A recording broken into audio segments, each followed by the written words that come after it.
Alright, I feel like I shouldn't have to say this considering I already have a disclaimer on the screen, but I'm tired of getting DMs for all the stuff I get wrong, so this is a parody. It's all meant to be a joke, no harm or ill will directed at any one person, group, or thing, purely for entertainment purposes. With that being said, enjoy.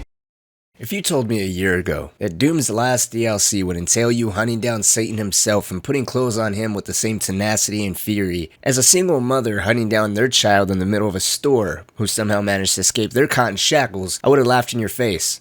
But here we are. With the same intensity as a Mexican standoff, Doom Guy shoots his t-shirt launcher only for his promiscuous twin to deny its warm embrace. No, you gotta work for it.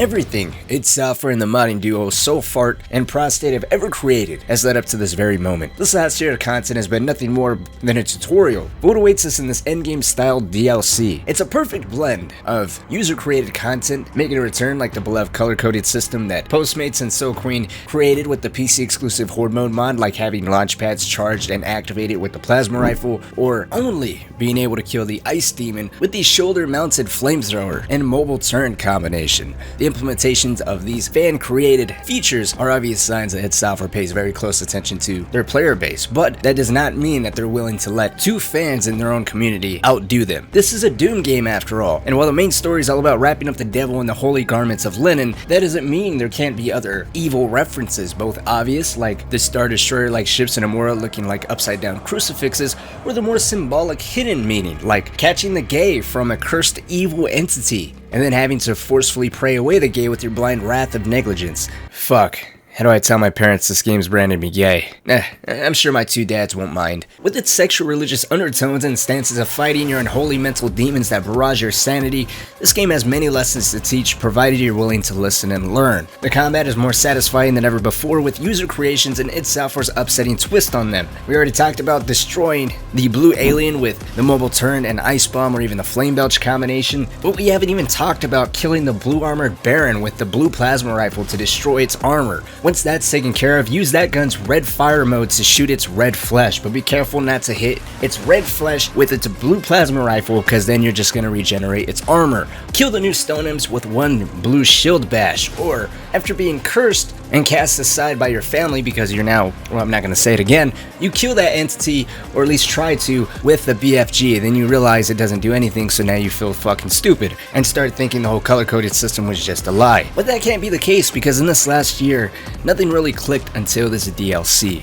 The final climax in one of the greatest shooters of all time, but if I may interject with some personal complaints, in the last level of Amora, for example, yeah, a little weird that blood punching a wall actually kills a whiplash and doesn't destroy the wall, but I digress. In this level, you have these grand, massive backgrounds of titans and giant mechs fighting each other, with the Night Sentinels and the demons going at it.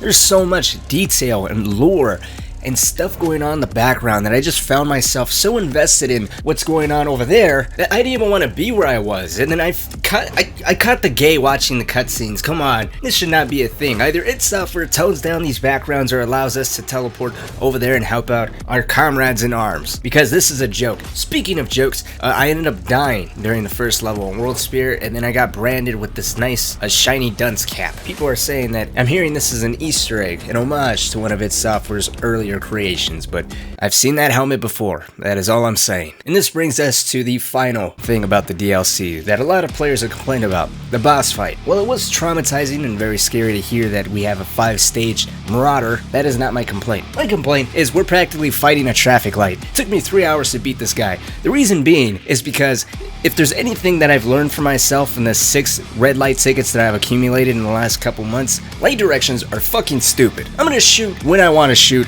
I'm gonna move when I want to move. Telling me when versus telling me how, you know, green light versus a color-coded system is completely different, and it makes no sense for them to put in this dumbass fake fucking fight. It's like I'm in traffic school.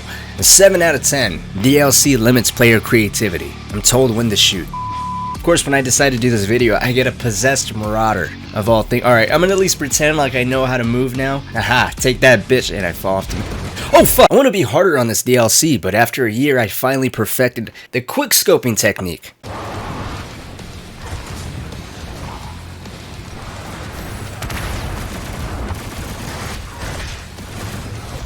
I mean, come, a little more to, jeez, fuck off. No, hey, still counts. I got the headshot. Stupid ass whiplash.